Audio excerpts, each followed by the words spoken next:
Salut tout le monde, bienvenue dans votre nouvel épisode de votre émission sexuelle qui porte ce jour sur la maltraitance sexuelle.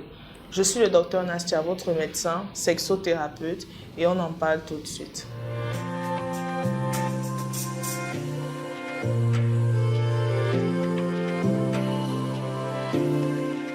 La maltraitance sexuelle, c'est un sujet sur lequel on ne s'attarde pas très souvent.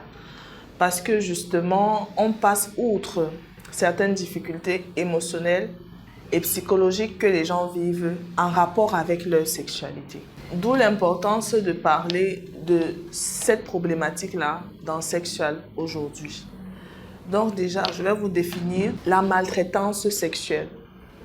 La maltraitance sexuelle, c'est tout comportement qui, dans le cadre d'une relation intime, cause un préjudice émotionnel, psychologique et physique à un individu dans la relation, parfois même aux deux individus. Donc, il est important pour nous aujourd'hui de vous dire, de vous dénoncer quelles sont les situations qui peuvent entraîner une maltraitance sexuelle. Quand est-ce qu'on dit qu'on est maltraité sexuellement? Quand est-ce qu'on dit qu'on est frustré sexuellement? Il est question de vous donner déjà les causes, les symptômes et quelques conseils pour que vous puissiez remédier à ça. Comment faire pour reconnaître une personne qui est frustrée sexuellement? En ce qui concerne les signes, la personne est irritable, il y a l'irritabilité et il y a l'impatience. C'est-à-dire que vous êtes avec quelqu'un qui est tout le temps nerveux, voilà, la nervosité. Quelqu'un qui ne vous accorde pas suffisamment de temps, quelqu'un qui n'écoute pas, d'accord? Il y a les troubles du sommeil, c'est-à-dire que vous perdez totalement le sommeil, vous avez des insomnies, parfois vous faites des cauchemars où le sommeil est perturbé. Quand je dis sommeil trouble, c'est-à-dire que lorsque vous dormez, vous dormez comme étant éveillé. Donc ça, ce sont les signes et les symptômes de quelqu'un qui est frustré sexuellement. Il y a également la boulimie. La boulimie, c'est ce mal-là qui pousse le malade à s'alimenter excessivement, de manière excessive. C'est-à-dire qu'une hyperalimentation. Tout le temps, vous voulez manger, vous avez l'impression que manger vous apaise. Vous avez l'impression que lorsque vous mangez, vous réussissez à combler un manque. Il y a l'alcoolisme qui va dans le sens de la boulimie. C'est-à-dire que vous pensez que l'alcool va vous aider à noyer vos soucis. Vous avez l'impression que lorsque vous buvez, vous atteignez le maximum. Lors de la consommation d'alcool, vos problèmes s'éteignent. Vous n'avez plus de souffrance psychologique. Il y a le tabagisme. Généralement, le tabagisme, c'est chez les personnes qui avaient déjà commencé à consommer la cigarette. Et puis, ça s'aggrave, ça s'accentue et puis on devient dépendant. Il y a l'hyperexcitabilité. L'hyperexcitabilité, c'est cette personne-là qui va développer ce qu'on appelle le voyeurisme, donc les déviances sexuelles. Et ça nous amène donc au comportement. Quel est le comportement de quelqu'un qui est frustré sexuellement? Parce que oui, la maltraitance sexuelle, c'est de la frustration sexuelle. C'est-à-dire vous êtes dans un couple où vous n'arrivez pas à vous exprimer sur le plan sexuel, vous n'arrivez pas à communiquer et vous n'arrivez pas à transmettre à l'autre quels sont vos désirs et ce que vous recherchez. Et il faut bien faire attention, quand on parle de sexualité, les gens ont toujours l'impression qu'il s'agit du rapport sexuel, c'est-à-dire que le coït, donc la pénétration ou la relation sexuelle en elle-même, non.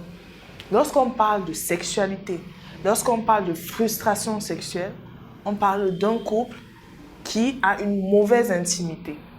L'intimité, ça peut être l'attention, c'est-à-dire que dans un couple où il n'y a pas d'attention, mais il y a des rapports sexuels. C'est-à-dire que le couple passe à l'acte parfois 2 fois par semaine, mais il n'y a pas d'intimité, il n'y a pas de communication et tout va mal. Donc, pour parler des comportements de quelqu'un qui est frustré sexuellement, on a l'obsession. Ça, c'est la première conséquence de la frustration sexuelle. On devient obsédé. Obsédé par quoi? Obsédé par un voisin qui vit sa vie de couple, qui a l'air, qui donne l'impression de vivre sa vie de couple normalement. Et puis, on porte l'attention vers sa femme. Et puis, on devient ce qu'on appelle le voyeur. C'est-à-dire qu'on tombe sur le comportement dépravant qu'on appelle le voyeurisme. On est concentré sur la femme d'autrui, on est concentré sur son habillement, on est concentré sur tout ce qu'elle fait. Et puis, elle suscite en nous un intérêt sexuel. C'est-à-dire, c'est la personne, on se dit, c'est la personne qu'il nous faut. Donc, raison pour laquelle il faut faire très attention à ce qu'un partenaire dans un couple ne soit pas frustré sexuellement. On va également parler de l'addiction à la pornographie. Parce que la pornographie, généralement, c'est un refuge. C'est-à-dire qu'on se dit, ok, si je ne peux pas avoir ça dans la vraie vie, vaut mieux que je regarde ça à la télé et puis que ça m'apporte un certain plaisir, un certain réconfort. Donc, il y a la pornographie. La personne qui regarde de la pornographie va développer une addiction à la pornographie. Donc, vous allez voir des personnes qui sont malheureuses en couple et qui essayent de résoudre leurs problèmes sur un écran. C'est-à-dire que le gars, carrément, il ne va pas communiquer, il va s'asseoir là et puis il va se dire, bon, merde, les femmes les actrices porno là, pourquoi elles réussissent à faire ça? Pourquoi elles réussissent à faire créer de plaisir ce partenaire-là qu'elles ont, malgré le fait qu'ils ne sont pas intimes et que moi, chez moi, dans ma maison, c'est impossible ou peut-être dans ma relation, je n'y arrive pas. Donc, c'est tout l'intérêt de consulter lorsque vous vous sentez frustré sexuellement. Parce que vous pouvez développer des comportements déviants. Et il y en a tellement et tellement. Parce que ce que je ne vous dis pas, ce que je ne vous ai pas dit, c'est que le voyeurisme peut entraîner le viol. C'est-à-dire quelqu'un qui est voyeur et qui devient dépendant total de son voyeurisme peut être amené à violer l'objet de son désir. C'est-à-dire, c'est peut-être une camarade, une collègue qu'on admire. Et la passion est tellement grande, le désir est tellement intense qu'on ne se contrôle plus. Et puis, lorsqu'on la voit peut-être dans un moment isolé, on se dit, on va prendre ce qui suscite intensement ce désir-là. Donc, généralement, quand je parle, on a l'impression que ce sont des sujets futiles. On a l'impression que ce sont des sujets banals. Mais voilà les répercussions qu'on a dans la société. Une personne frustrée sexuellement, c'est un danger pour la société si cette personne-là n'arrive pas à se contrôler.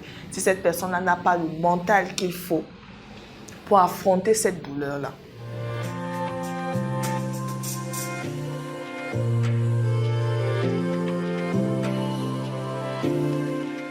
Les solutions que je peux vous proposer, c'est quoi? C'est déjà la communication. Il faut communiquer. Si vous ne communiquez pas, vous n'allez pas savoir si le partenaire en face de vous a un problème avec la façon dont vous vivez votre relation, votre intimité. Donc, il y a la communication. La communication, c'est la clé. Parce que généralement, lorsqu'on est frustré sexuellement, on a des soucis, on a des problèmes qu'on n'a pas réglés. On a des problèmes non résolus qui vont persister. Même si on n'en parle pas, ça sera dans nos têtes. Et puis, on va évoluer comme ça. Et puis, la roue va s'enchaîner. Et puis, on sera nerveux. Et puis, on ne va pas dire à l'autre. Et puis, on va détourner son attention de l'autre. Et puis, on va se frustrer soi-même. Donc, c'est ça. Maintenant, les solutions dépendent aussi des conditions qui ont fait en sorte qu'on se mette en couple.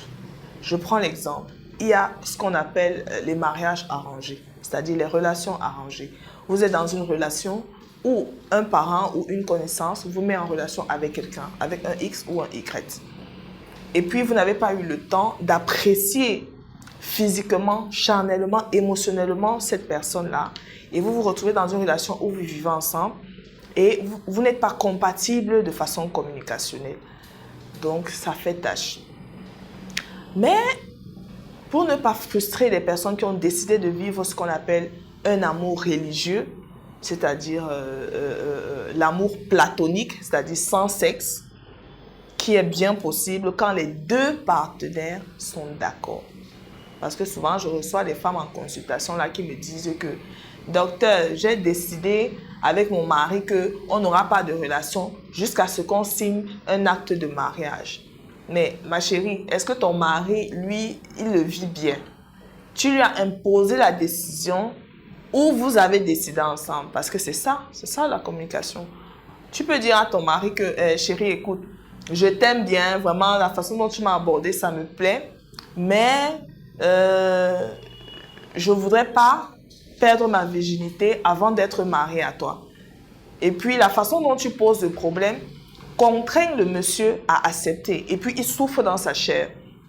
Et puis, à côté de vous, là, quelque part dans votre quartier, il y a une jeune dame qui est très sexy, qui attire l'attention du monsieur. Et il devient ce qu'on appelle un voyeur. Ça veut dire que toute sa vie, quand il se lève le matin, il n'attend que ça. C'est-à-dire que la jeune dame, qu'elle sorte de chez elle le matin et qu'elle passe devant là avec ses tenues sexy et avec son beau visage. Donc, c'est tout l'intérêt de consulter lorsque vous vous sentez frustré sexuellement pour ne pas développer toutes ces conséquences-là liées à la maltraitance et à la frustration sexuelle. Donc, c'était Dr Nastia. N'hésitez pas de vous abonner sur nos différentes plateformes, YouTube, Facebook, TikTok, pour voir l'intégralité des émissions et les prochaines émissions. Donc, à la prochaine émission.